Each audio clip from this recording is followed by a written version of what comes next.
Welcome to Run Free and Strong. I'm Reto.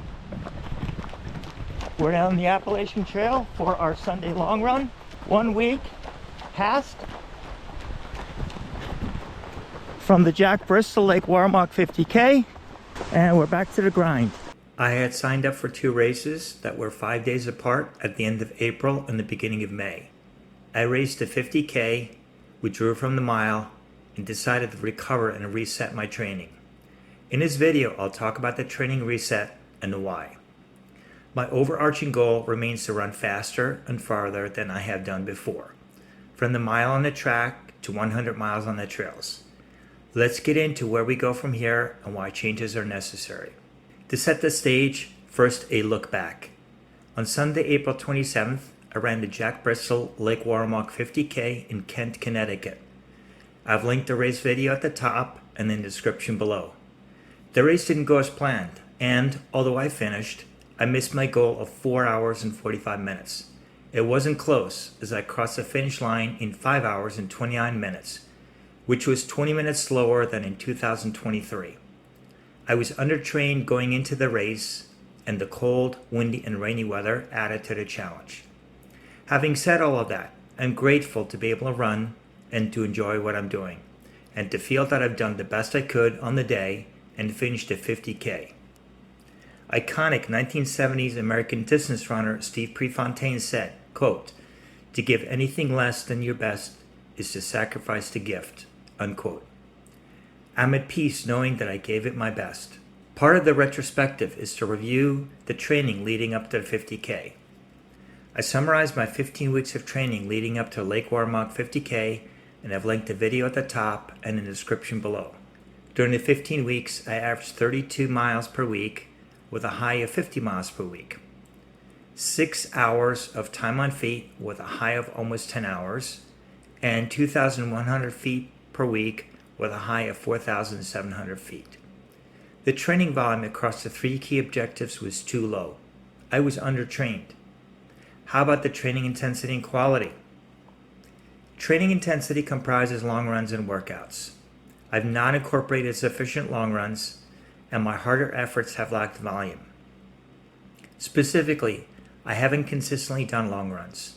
When I do them, they've been 10 to 12 miles, with the exception of a single 25-mile long run. It's been a minute since I've done back-to-back long runs, with the exception of one time back-to-back 12-mile long runs. Although I've been more consistent with harder efforts, from VO2 max and lactate threshold workouts on the track to tempo and progression runs on the road and trail, they've typically been no more than 3 miles hard effort per session.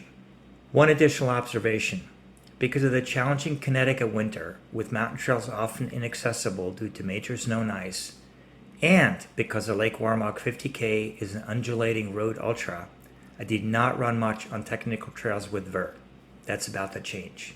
Let's turn to the second half of this year. There's a lot of training and racing to come, and we have a good foundation. Most importantly, we continue to run injury-free, and that's at the core of what we do to improve performance over time and to enjoy what we do. In January, I reached an important milestone with 0 running injuries for the past 5 years and more than 10,000 miles and 600,000 feet of vert. I share my 7 tips in a video that's linked at the top and in the description below. As already mentioned, my overarching goal to run faster and farther than before is front and center. For me, it's not about ego.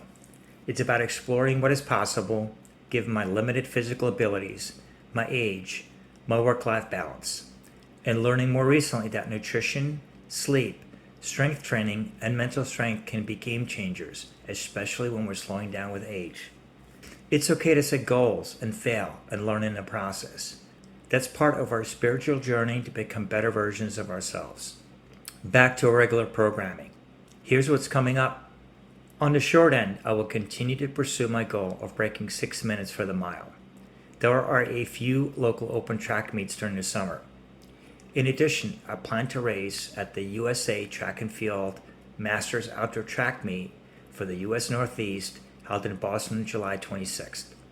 Because it's a USA Track and Field sanctioned track meet, I'll be racing the 1,500 meters and not the mile.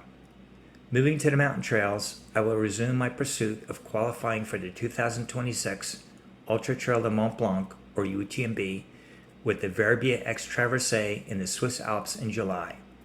The X Traversée is part of the Trail Verbier by UTMB Ultra Series, and I finished the Verbier Marathon last July and built the UTMB Index for the 50K distance and earned 2 UTMB stones or lottery tickets. The race video is linked at the top and in the description. Unfortunately, I was not selected in the lottery for the 2025 UTMB OCC 50K. X Traversée will be the most challenging ultra for me, more so than the 3 100-milers that I completed, because of the technically difficult climbing and descending at a high altitude. I'm super excited to go home to Switzerland, visit my family, chill in the beautiful Swiss Alps, and push myself hard to finish the X Traversée. My second UTMB qualifier, an opportunity to earn stones for the lottery, is the Kodiak 50K in Big Bear Lake, California in October. What is better than to spend a few days in the beautiful San Bernardino Mountains surrounded by 14,000-foot peaks and share a few miles with friends? Last summer, a friend and I reconned the Kodiak 100K and 50K courses over a weekend, and I fell in love with the Big Bear Lake area. The video is linked on top and in the description. Going flatter and less technical, but much longer, I'll be racing 2 100-milers. In September, I'm returning to the Yeti 100 for my third time. The Yeti 100 in Abington, Virginia runs along the Virginia Creeper Rail-to Trail and showcases the rugged beauty of Appalachia and the heart and soul of the Appalachian people. This race will always have a special place in my heart.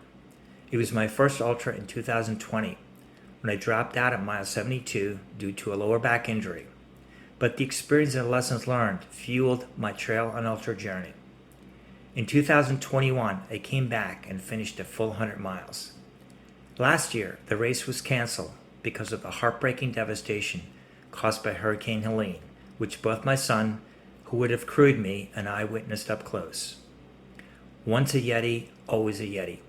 My second 100-miler will be the Seven Trails Ultra Festival in Damascus, Virginia in November, also organized by the Yeti Trail Runners. The Seven Trails is designed as a 30-hour endurance event with no DNFs. It's staged on a loop course on the Virginia Creeper Trail, and runners going for 100 miles can start 2 hours early. Everyone else can run for up to 30 hours and see how far they can go. There are results and awards for the traditional distances from 25K up to 100 miles. I finished the Seven Trails 100-miler in 2021 and stoked to go back. We've come full circle and will close the loop with our training reset. Here's the necessary changes.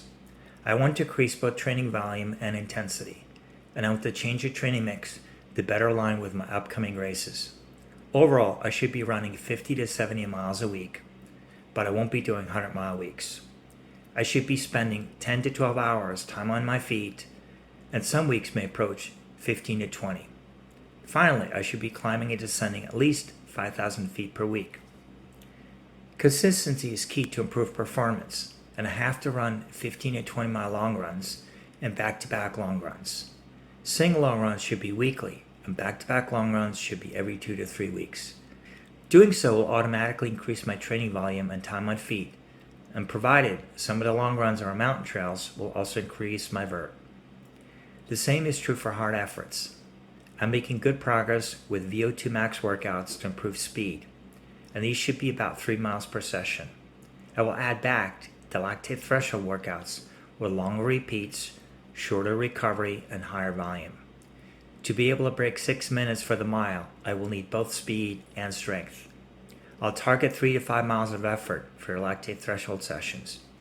In addition, both Verbier X Traversée and Kodiak will require technical trail running, which means uphill, downhill, roots, rocks, twists and turns, slippery conditions, and so on.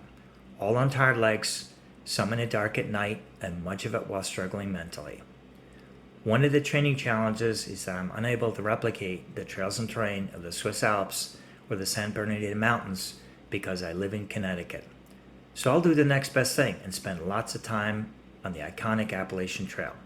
Finally, returning to the consistency theme, I want to be more consistent with my strength training and complete 2 to 3 sessions per week. One of these will be after a track workout and one after a long run. Hard days hard, easy days easy.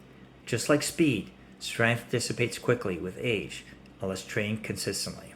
Sunday long run on the Appalachian Trail done. Managed 12 miles, about 4 hours and 45 minutes, time on feet, and almost 3,600 feet of vert. It was pretty tough. Course is very technical, and we had thunder showers, made everything a little bit more interesting, a little bit more slippery, but we got it done. I hope you enjoyed today's video content. Would appreciate if you give it a big like. Thanks very much. If you're not already following, please consider clicking that subscribe button. Hop on board. We got a lot of interesting stuff coming up, as you heard. Thanks very much for watching. See you in the next one.